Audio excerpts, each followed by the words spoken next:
जय हिंद प्यारे साथियों, मैं आपका दोस्त दिनेश कुमार। आज का प्रैक्टिस सेशन 9 है हमारा, सीडीपी बाल विकास एवं शिक्षा शास्त्र। तो ज़्यादा समय बर्बाद न करते हुए चलते हैं आप ले इन क्वेश्चनों पे। यस, तो आज का पहला क्वेश्चन है दोस्तों, बालकों में पाई जाने वाली मूल प्रवृत्तियों के विषय में सही कथन है। तो क्या कह रहा है मित्रों ये? अरे बालकों में पाई जाने वाली मूल प्रवृत्तियों के विषय में सही कथन कौन सा है? चलिए भाई, ऑप्शन नंबर 1 क्या कह रहा है आपका ये? मूल प्रवृत्तियां केवल विशिष्ट बालकों में पाई जाती है। ये देखिए, केवल नाम का राक्षस मिल गया आपको, काट दीजिए इसको। ऑप्शन नंबर 2, मूल प्रवृत्तियों की अभिव्यक्ति के लिए प्रशिक्षण की आवश्यकता होती है। क्या ये बात ठीक कह रहा है ये? मूल प्रवृत्तियां जन्मजात तथा अंतर्निहित होती हैं। वाह, बहुत बढ़िया। क्या ये सही है? प्रत्येक मूल प्रवृत्ति किसी लक्ष्य की ओर प्रेरित नहीं करती। चलिए भाई साहब, इसने तो कमाल ही कर दिया। अब बताइए, आपका प्रैक्टिस सेशन चल रहा है ये, आज का प्रैक्टिस सेशन नंबर 9 है। राइट आंसर क्या होगा बताइए दोस्तों। तो क्या होगा मित्रों? शिक्षक शिक्षिकाओं, इसका सही आंसर होगा ऑप्शन नंबर 3। भाई, मूल प्रवृत्तियां जन्मजात तथा अंतर्निहित होती हैं। Yes, option number 3 is right answer. समझ में आ गया ना क्या कह रहा है वे? अरे बालकों में पाई जाने वाली मूल प्रवृत्तियों के विषय में सही कथन क्या है? मूल प्रवृत्तियां जन्मजात तथा आंतरिक होती हैं। Yes, absolutely correct, option number 3 is right answer. चलें आगे, गुड। राष्ट्रीय शिक्षा नीति 2020 के संबंध में कौन सा कथन असत्य है? अब आपसे असत्य कथन पूछ रहा है दोस्तों, ध्यान रखना है आपको। इस शिक्षा नीति में एम फिल कार्यक्रम को समाप्त कर दिया गया है। क्या ये बात ठीक है? उच्च शिक्षा में सफल नामांकन अनुपात को वर्ष 2040 तक बढ़ाने की बात की गई है। उच्च शिक्षा में 3.9 करोड़ नई सीटें जोड़ने की बात की गई हैं। तो नीचे दोस्तों इसके कूट दिए गए हैं, बताइए क्या होगा राइट आंसर। राष्ट्रीय शिक्षा नीति 2020 के संबंध में कौन सा कथन असत्य है? बताइए क्या होगा राइट आंसर क्वेश्चन नंबर 2 का। राइट आंसर होगा ऑप्शन नंबर 2। यस, क्या कह रहा भाई? उच्च शिक्षा में सकल नामांकन अनुपात को वर्ष 2040, क्या जो 2040 तक बढ़ाने की बात की गई है कि 2030 तक की बढ़ाने की बात की गई है? बताइए। तो यस, दूसरा आपका गलत है। उच्च शिक्षा में 9.3 करोड़ नए सीटें जोड़ने की बात की गई है। कि ये बात ठीक है? ये बात गलत है। तो आपका राइट आंसर होगा ऑप्शन नंबर 3, दूसरा व 3। यस, आगे समझ में, चलते हैं आगे अब। प्राथमिक सामाजिककरण की संस्था है। चलिए भाई साहब, जबकि द्वितीयक सामाजिककरण की संस्था है। चलिए क्या होगा वह? परिवार पड़ोस होगा, परिवार व किताबें होंगी, स्कूल व धर्म होगा, स्कूल व समकक्षी होंगे। चलिए मित्रों, क्या होगा राइट आंसर बताइए। बहुत प्यारा सा क्वेश्चन है ये, आपको मिलेगा एग्जाम में ये नंबर दे के जाएंगे, आपको कंफ्यूज करेंगे छोटी छोटी बातों पर आपको कंफ्यूज नहीं होना है। इन क्वेश्चनों को 1 सेकंड में उड़ाना है आप लोगों को, ध्यान रखना है शिक्षक शिक्षिकाओं, नहीं तो मामला गड़बड़ हो जाएगा। प्राथमिक सामाजिकरण की संस्था क्या है भाई साहब? परिवार हो गया।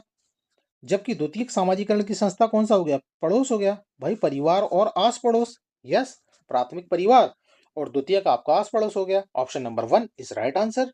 चलते हैं आगे। सीखने के लिए आकलन में क्या शामिल है? बहुत प्यारा क्वेश्चन है दोस्तों ये आपको मिलेगा। सीखने का आकलन, सीखने के लिए आकलन।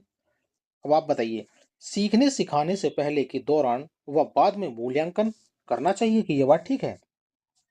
स्वमूल्यांकन, औपचारिक व अनौपचारिक पद्धतियों का प्रयोग करना, विद्यार्थियों व शैक्षिक प्रक्रियाओं पर प्रतिक्रिया देना। तो बताइए मित्रों क्या होगा क्वेश्चन नंबर 4 का राइट आंसर? बताइए, अपना मूल्यांकन करिए और सही आंसर बताइए। ये बहुत प्यारा प्रैक्टिस सेशन है आप लोगों का। आप जहां से भी पढ़ रहे हैं, पर एक बार अपना टेस्ट यहाँ पे जरूर दें, अपना आकलन स्वयं करें। बताइए क्या सही आंसर है, सीखने के लिए आकलन में क्या शामिल है? क्वेश्चन नंबर 4 बताइए राइट आंसर। तो मेरे मित्रों, भाइयों, सहपाठियों, शिक्षक शिक्षिकाओं, भारत देश के वक्ताओं, क्या होगा इसका right answer? Option number 1। Yes, सीखने सिखाने से पहले के दौरान व बाद में मूल्यांकन करना चाहिए। बिल्कुल एब्सोल्युटली करेक्ट, यही लगाया ना आप लोगों ने। चलिए, option number 1 is right answer. आपका अगला क्वेश्चन है, निम्नलिखित में से कौन सा किसी व्यक्ति के सामाजिक संचार कौशल और मित्र बनाने की क्षमता को महत्वपूर्ण रूप से प्रभावित करता है? चलिए भाई बताइए। बहुत प्यारा है, फ्रेंड सर्कल को जोड़ने वाली बात कह रहा है ये। अब इस आप लोगों से अच्छा कौन बताएगा इसका अच्छा answer, right answer? Option number 1 क्या वायुस्वालीनता होगा, लेखन वैकल्य होगा, प्रमस्तिष्क आघात होगा या गतिशील दिव्यंगता होगी? तो बताइए क्या होगा राइट आंसर क्वेश्चन नंबर 5 का? तो बताइए मेरे भाइयों, दोस्तों, क्या होगा सही आंसर? क्या कह रहा है? नहीं समझ में आया क्वेश्चन? दोबारा पढ़िए।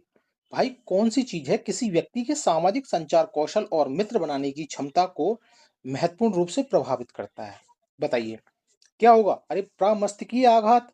Yes, option number 3 is right answer, है ना? भाई, प्रमस्तिष्कीय आघात के अंदर में क्या हो रहा है? भाई, मनुष्य मनोविकार से ग्रसित हो जाता है। यस, इसीलिए वह प्रभावित हो रहा है। Option number 3 is right answer. चलें आगे। गुड। निम्नलिखित में से कौन सा लेखन वैकल्य वाले बच्चों को शामिल करने में बाधा उत्पन्न कर रहा है? बहुत बढ़िया।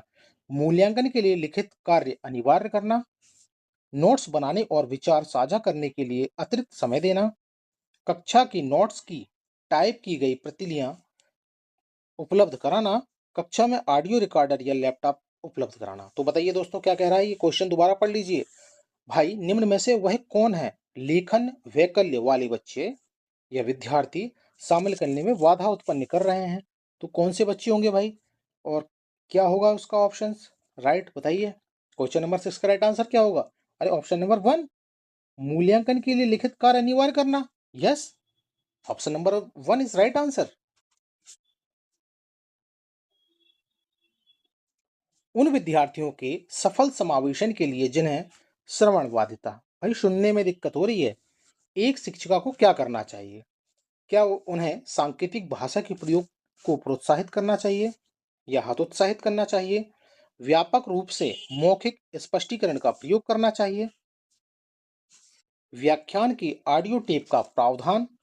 पर्याप्त गैर मौखिक अभिव्यक्तियों का प्रयोग? तो बताइए मित्रों क्या होगा राइट आंसर? अरे भाई, सफल समावेशन के लिए जिन्हें श्रवण बाधिता, सुनने में दिक्कत होती है, तो एक शिक्षक और शिक्षिका होने के नाते आप लोग क्या करोगे, ये पूछ रहा है आपसे। तो क्या होगा राइट आंसर? बताइए बताइए बताइए। अपना आकलन स्वयं करना है आप लोगों को। ठीक है, एग्जाम आने वाला है आप लोगों का। यस, तो option number 4 is right answer. बिल्कुल, पर्याप्त गैर मौखिक अभिव्यक्तियों का प्रयोग करना चाहिए। बिल्कुल, definitely option number 4 is right answer. आ गया समझ में? चलें आगे। यदि पसंद आ रहा है तो अपने सर के लिए गुरु दक्षिणा के तौर पे एक लाइक, एक सब्सक्राइब और कमेंट जरूर करें। बस आप लोगों से एक छोटी सी विनती है, रिक्वेस्ट है। निम्न में से कौन सी एक समावेशी शिक्षा की विशेषता है? बहुत प्यारा क्वेश्चन है दोस्तों।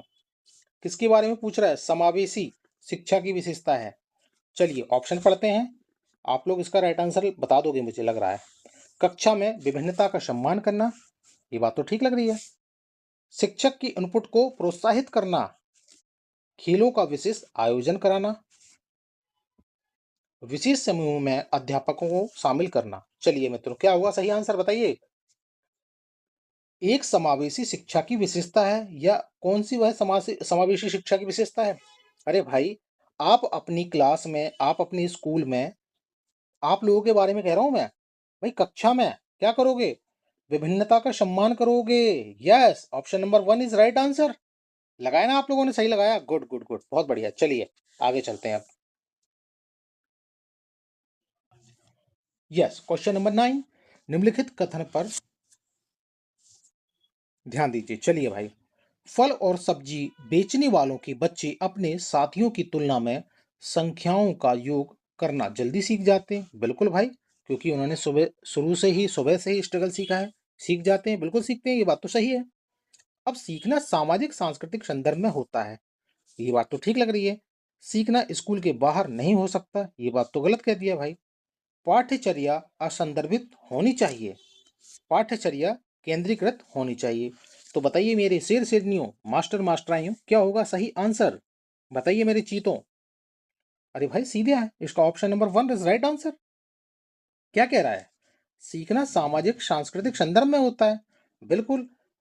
अरे भाई, फल और सब्जी बेचने वाले के बच्चे क्या स्कूल में बैठे हैं? वो तो अपनी दुकान पे अपने पेरेंट्स के साथ हेल्प करा रहे हैं ना।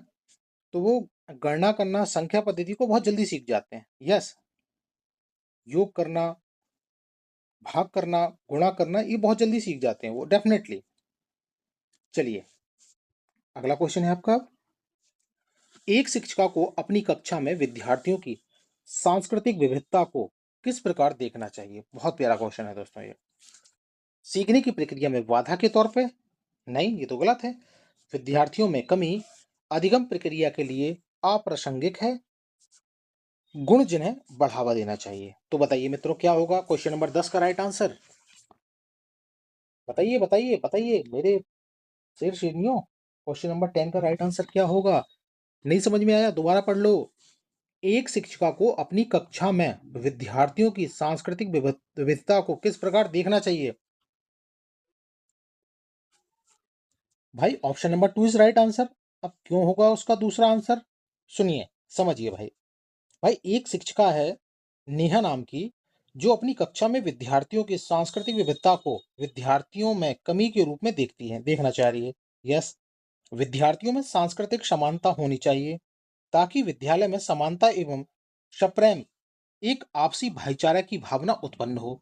विद्यार्थियों में सांस्कृतिक विविधता शिक्षा की बुनियाद को कमजोर करती है।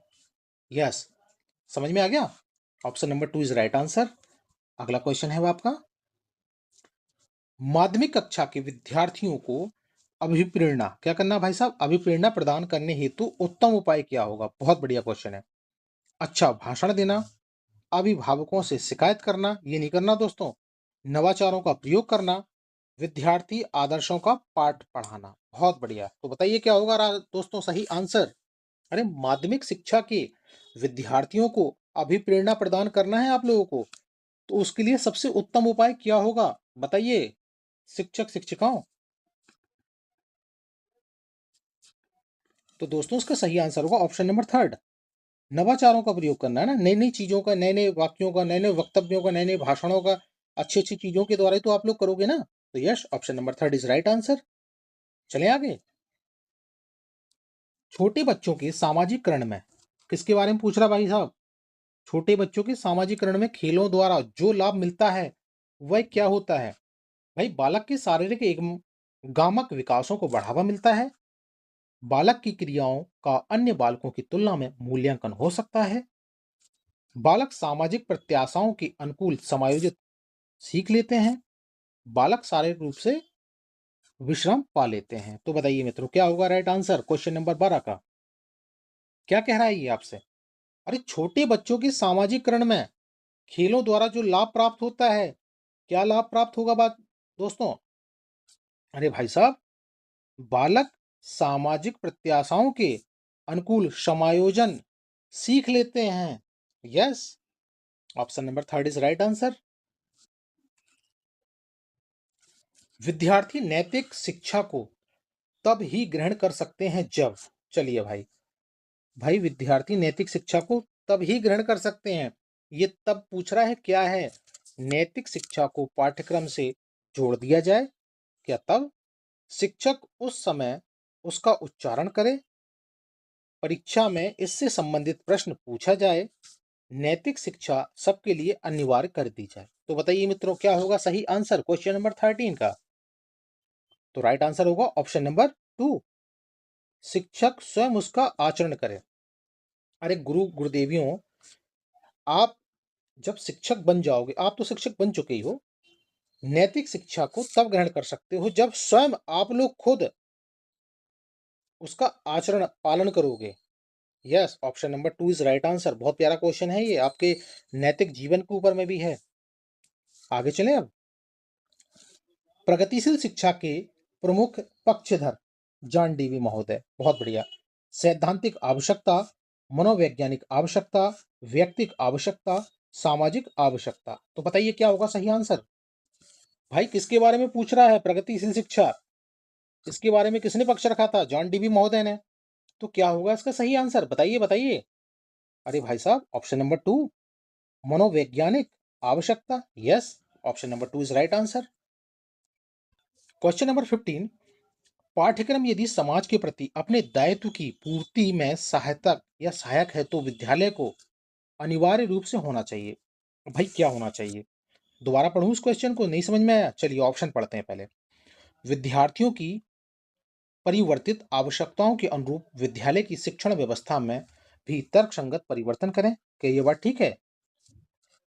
पाठ्यक्रम का उचित चयन एवं निर्णय करें ताकि विद्यार्थियों की आवश्यकताओं की पूर्ति संभव हो सके।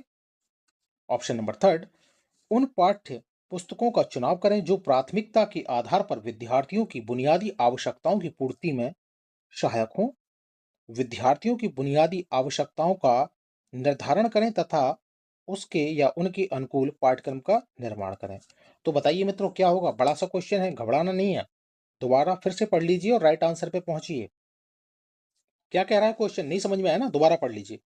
पाठ्यक्रम यदि समाज के प्रति अपने दायित्व की पूर्ति में सहायक है तो विद्यालय को अनिवार्य रूप से होना चाहिए। अब भाई कैसा होना चाहिए विद्यालय को? Yes, option number third is right answer. भाई उन पाठ्य पुस्तकों का चुनाव करें जो प्राथमिकता के आधार पर विद्यार्थियों की बुनियादी आवश्यकताओं की पूर्ति में सहायक हों। Yes, option number third is right answer. बहुत प्यारा क्वेश्चन है और बहुत प्यारा आंसर है इसका। ये आपको मिलेंगे, नंबर दे के जाएंगे। ये हूबहू एग्जाम का पैटर्न चल रहा है दोस्तों, हल्के में मत लेना इस टेस्ट को। मार्केट में बहुत चल रहा है पर ये एक्चुअल में आपके एग्जाम का है। ये समझ के इस टेस्ट को दिया करिए कि आप एग्जाम में बैठे हो और अपना आकलन करना है कि भाई कितने नंबर पाए हो, और कमेंट बॉक्स में बताना है कि सर मेरे इतने नंबर बने हैं। चलिए आगे चलते हैं अब। निम्नलिखित में से कौन सी स्थिति विद्यार्थियों की अधिगम और चिंतन को सुसाध्य करेगी? बहुत प्यारा क्वेश्चन है दोस्तों ये। भाई ऐसी परिस्थितियां बनाएं जहां विद्यार्थी निष्क्रिय श्रोता हो। क्या ये बात ठीक है? बिल्कुल गलत है भाई साहब। निष्क्रिय क्यों कर रहे हो उसको? वो तो सक्रिय बच्चा है ना। कक्षा में चर्चाओं में भागीदारी को हतोत्साहित करना बिल्कुल गलत है। हतोत्साहित विद्यार्थियों को अपने स्वयं के सीखने पर नियंत्रण करने के लिए प्रतिबंधित करना। बहुत बढ़िया क्वेश्चन है। सही कह रहा है ये। विद्यार्थियों को व्यावहारिक गतिविधियां प्रदान करना। तो बताइए मित्रों, दो ऑप्शन मैंने काट दिया हूं, राइट आंसर आपके पास दो ही बचे हैं। अब बताइए क्या होगा इसका सही आंसर? यस, क्वेश्चन नंबर 16 का राइट आंसर क्या होगा? अरे भाई क्या कह रही है? एक शिक्षक शिक्षिका अपने विद्यार्थियों के अधिगम और चिंतन को सुसाध्य करेगी। कब करेगी? अरे भाई वो तब करेगी जब विद्यार्थियों को अपने स्वयं के सीखने पर नियंत्रण करने के लिए प्रतिबंधित नहीं करना है ना, तभी तो करेगी ना। Yes, option number third is right answer. आगे समझ में? थोड़ा सा मिसप्रिंट था, मैंने ठीक कर दिया हूं। चलिए आगे। क्वेश्चन नंबर 17, जीन प्याजे चाचा आ गए हैं भाई, बहुत बढ़िया। ये 3-4 नंबर देके जाएंगे आपके एग्जाम में, ध्यान रखना है इनको, रट लेना है इनको, छाप लेना है अपने दिमाग में। जीन प्याजे चाचा द्वारा प्रतिपादित संज्ञानात्मक विकास सिद्धांत की अंतिम अवस्था। सिंपल सा क्वेश्चन पूछ लिया आपसे। 4 स्टेज हैं, यदि आप 4 स्टेजों को अच्छे तरीके से जानते हैं तो चौथी स्टेज पूछी गई है आपसे, तो क्या होगा इसका राइट आंसर? इंद्रिय जनित गामक अवस्था, अमूर्त संक्रियात्मक अवस्था, मूर्त संक्रियात्मक अवस्था, पूर्व संक्रियात्मक अवस्था। तो बताइए भाई, 4 स्टेज हैं प्याजे चाचा की। अब चौथी स्टेज के बारे में पूछा है, तो क्या होगा इसका राइट आंसर? बताइए बताइए क्या होगा सही आंसर? Absolutely correct. अमूर्त संक्रियात्मक अवस्था, स्टेज नंबर 4 इस राइट आंसर। आगे चलिए प्लीज। अरे भाई लाइक सब्सक्राइब तो कर दो, भूल जाते हो क्या इंटरेस्ट में? विद्यार्थी अर्थपूर्ण और प्रभावशाली ढंग से सीखते हैं यदि शिक्षिका शिक्षण अधिगम के लिए दृष्टिकोण का उपयोग करती है। बहुत प्यारा क्वेश्चन है दोस्तों। क्या वह व्यवहारवादी होगा, गैर सांदर्भिक होगा, रचनात्मक होगा, यांत्रिक होगा? तो बताइए क्या होगा सही आंसर? क्या कह रहा है? विद्यार्थी अर्थपूर्ण और प्रभावशाली ढंग से सीखते हैं। बिल्कुल। यदि शिक्षिका व शिक्षक शिक्षण अधिगम के लिए दृष्टिकोण का सही दृष्टिकोण का उपयोग करेगी तो वह कौन सा दृष्टिकोण होगा? भाई क्रिएटिव, रचनात्मक। यस, सृजनात्मक, रचनात्मक। Option number 2 is right answer. आगे समझ में? बहुत प्यारा क्वेश्चन है। यस। निम्नलिखित में से कौन सा कारक बच्चों की समस्या समाधान में बाधा डालता है?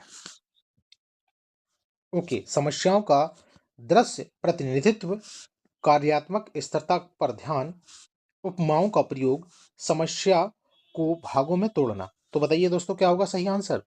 क्या कह रहा है ये? निम्नलिखित में से कौन सा कारक बच्चों की समस्या समाधान में बाधा डालता है? तो क्या होगा दोस्तों इसका सही answer? Yes, option number 4 is right answer. समस्या को भागों में तोड़ना। ओके, चलें आगे।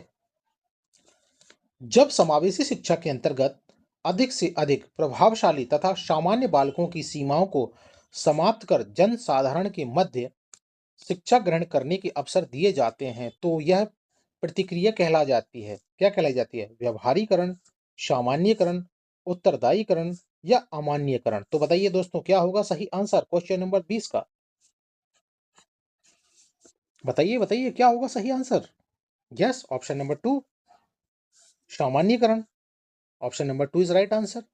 अरे भाई, समावेशी शिक्षा के अंतर्गत अधिक से अधिक प्रतिभाशाली तथा सामान्य बालकों की सीमाओं को समाप्त कर जन साधारण के मध्य शिक्षा ग्रहण करने के अवसर दिए जा रहे हैं, तो वह प्रक्रिया सामान्यकरण ही तो कहलाएगी, है ना?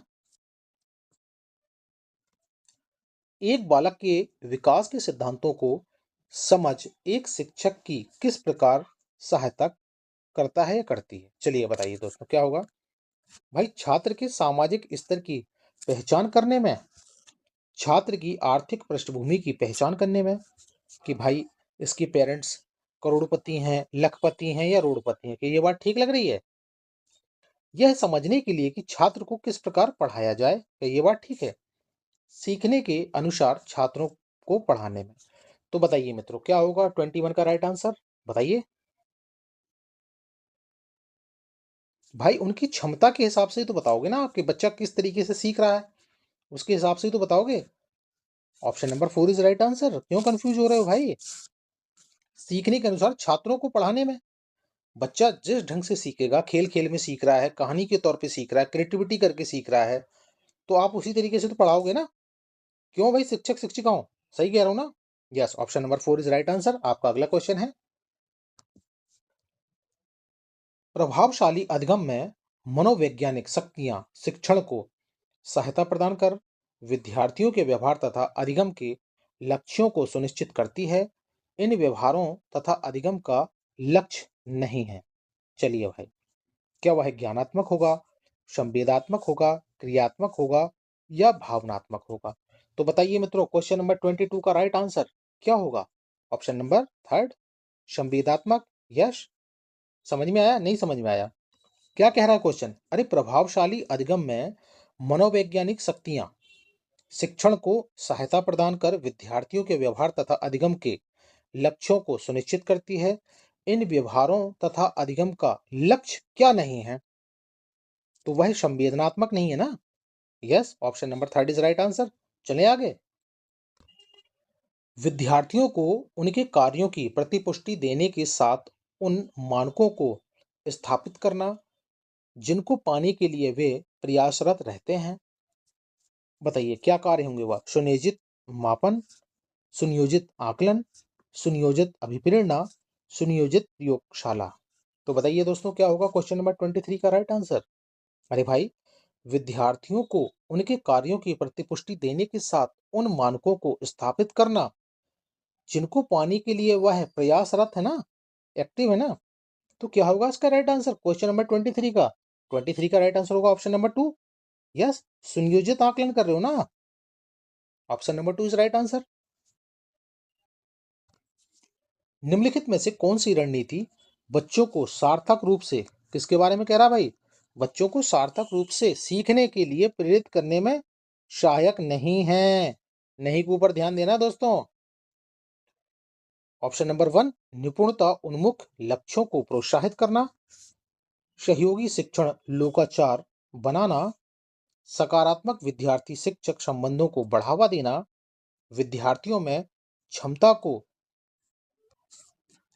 स्थानिक देने के लिए प्रोत्साहित करना। तो क्या होगा दोस्तों इसका सही आंसर बताइए। यस, क्वेश्चन नंबर 24 निम्नलिखित में से कौन सी रणनीति बच्चों को सार्थक रूप से सीखने के लिए प्रेरित करने में सहायक नहीं है? यस, ये नेगेटिव क्वेश्चन बना दिया है इसका, ध्यान रखना है। तो क्या होगा इसका सही आंसर? यस, ऑप्शन नंबर 3 सकारात्मक विद्यार्थी शिक्षक संबंधों को बढ़ावा देना। ये सार्थक नीति नहीं होगी, सहयोगी नीति नहीं होगी। Okay, option number 3 is right answer. अगला क्वेश्चन है आपका, विद्यार्थियों में वैकल्पिक धारणाएं चलिए भाई साहब, ये वैकल्पिक धारणाएं क्या कहला रही हैं अब? उनके सामाजिक व सांस्कृतिक अनुभवों से बिल्कुल संबंधित नहीं है। दिखाती हैं कि विद्यार्थियों में अर्थ बनाने की जन्मजात क्षमता होती है। अनदेखा कर उन्हें हतोत्साहित करना चाहिए, ये बिल्कुल नहीं करना। शिक्षकों को कम बौद्धिक क्षमताओं वाले विद्यार्थियों की पहचान करने में मदद करती है। तो बताइए दोस्तों, क्या होगा 25 का राइट आंसर? विद्यार्थियों में वैकल्पिक धारणाएं क्या कहलाती हैं, क्या करती हैं ये? बताइए बताइए। Option number 2 is right answer. अरे भाई, ये धारणाएं दिखाती हैं कि विद्यार्थियों में अर्थ बनाने की जन्मजात क्षमता होती है। Yes, this is positive answer. Option number 2 is right answer. समझ में आ गया आप लोगों को? चलें आगे। निम्नलिखित में से कौन सा उदाहरण विकास के समीप दूरभिमुखी अधोगामी सिद्धांत को दर्शाता है? तो बताइए क्या होगा। चलना सीखने से पहले दृश्य क्षमताओं का विकास होता है। ब्राह का प्रभावी उपयोग हाथों का उपयोग करने की क्षमता से पहले होता है। क्या ये बात ठीक कह रहा है? व्यक्तिगत उंगलियों की गति में एकीकृत करना सीखने से पहले उंगली पकड़ने में महारत हासिल नहीं की जा सकती। शरीर के आकार, तांत्रिक तंत्र के विकास के क्रम व गति अलग अलग हो जाती हैं। अब बताइए दोस्तों, क्या कह रहा है क्वेश्चन? ये फिर से पढ़ लीजिए, नहीं समझ में आया थोड़ा सा घुमा दिया है इस क्वेश्चन ने, ठीक है। अरे भाई, निम्नलिखित में से कौन सा उदाहरण विकास के समीप दूराभिमुखी अधोगामी सिद्धांत को प्रदर्शित कर रहा है? तो क्या होगा 26 का राइट आंसर? अरे भाई, यही तो प्रदर्शित कर रहा है ना ये। शरीर के आकार, तंत्रिका तंत्र के विकास की क्रम व गति अलग अलग होती है। Yes, option number 4 is right answer. घुमा दिया ना छोटे से क्वेश्चन ने। चलिए अगला क्वेश्चन है अब आपका। अभिकथन: किसी संप्रत्यय को पढ़ाते समय एक शिक्षिका या शिक्षक को अपने विद्यार्थियों को विपरीत दृष्टांतों और उदाहरणों पर विचार मंथन करने के लिए प्रोत्साहित करना चाहिए। क्या बात ठीक लग रही है? ठीक लग रही है भाई। गैर उदाहरण किसी संप्रत्यय को समझने में कोई भूमिका नहीं निभाती भाई। क्वेश्चन नंबर 28 का राइट आंसर क्या होगा? Yes, absolutely true. वातावरण व आनुवंशिक कारकों की परस्पर क्रिया किसके लिए जिम्मेदार होती है? चलिए भाई साहब बताइए। केवल शारीरिक विकास, केवल संज्ञानात्मक विकास, शारीरिक व संज्ञानात्मक विकास, शारीरिक, सामाजिक व संज्ञानात्मक विकास। तो बताइए दोस्तों, क्या कह रहा है क्वेश्चन नंबर 29? वातावरण व आनुवंशिक कारकों की परस्पर क्रिया किसके लिए जिम्मेदार होती है? तो क्या होगा 29 का राइट आंसर? बताइए भावी शिक्षक शिक्षिकाओं। संज्ञानात्मक विकास के लिए। Yes, option number 2 is right answer. आ गया समझ में? चलिए आगे। गुड। ओके, क्वेश्चन नंबर 30, ये आज के प्रैक्टिस सेशन नंबर 9 का लास्ट क्वेश्चन है आपका। अब क्या कह रहा है? मानव विकास में वंशानुक्रम और वातावरण की भूमिका के संबंध में कौन सा कथन सही है? बहुत प्यारा क्वेश्चन है दोस्तों ये।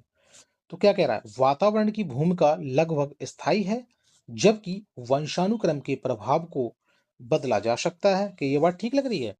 व्यवहारवाद पद आधारित सिद्धांत मुख्य रूप से मानव विकास में प्रकृति की भूमिका पर आधारित होता है। वंशानुक्रम और वातावरण के सापेक्षित प्रभाव विकास के विभिन्न पक्षों में भिन्न भिन्न होते हैं।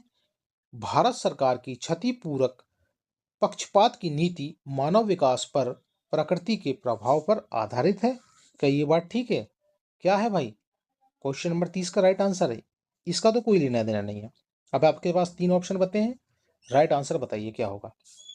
दोबारा पढ़ लीजिए क्वेश्चन को, नहीं समझ में आ रहा तो।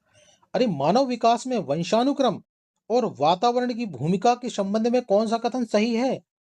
क्वेश्चन नंबर 30 का राइट आंसर क्या होगा? अरे भाई, यही तो होगा ना। वंशानुक्रम और वातावरण के सापेक्षिक प्रभाव विकास के विभिन्न क्षेत्रों में भिन्न भिन्न होते हैं। यस, डिफरेंट डिफरेंट होते हैं ना। तो option number 30 is right answer. चलिए, आज ये आपका प्रैक्टिस सेशन नंबर 9 था, ये कंप्लीट हुआ। आई होप यू आप लोगों को मेरा यह प्रयास काफ़ी अच्छा लगा होगा। इससे पहले की प्रैक्टिस सेशन को जरूर देख लीजिएगा, आपके एग्जाम के अकॉर्डिंग है और आपको बहुत मदद करने वाले हैं। और अपने सर के लिए, अपने भाई के लिए एक गुरुदक्षिणा समझ के एक सब्सक्राइब, एक कमेंट और लाइक जरूर करें। काफ़ी मेहनत लगती है दोस्तों प्रैक्टिस सेशन को बनाने में, कहीं से टिप टाप के नहीं बनाए गए हैं। ये बड़े ही पूर्व ज्ञान को ध्यान में रखते हुए तब बनाए गए हैं। ही आपकी नैया पार लगाएंगे। ओके, तो मिलते हैं अगले प्रैक्टिस सेशन में। जय हिंद। अपना ध्यान रखें, अपनी तैयारी को अच्छे तरीके से बनाएं। राधे राधे।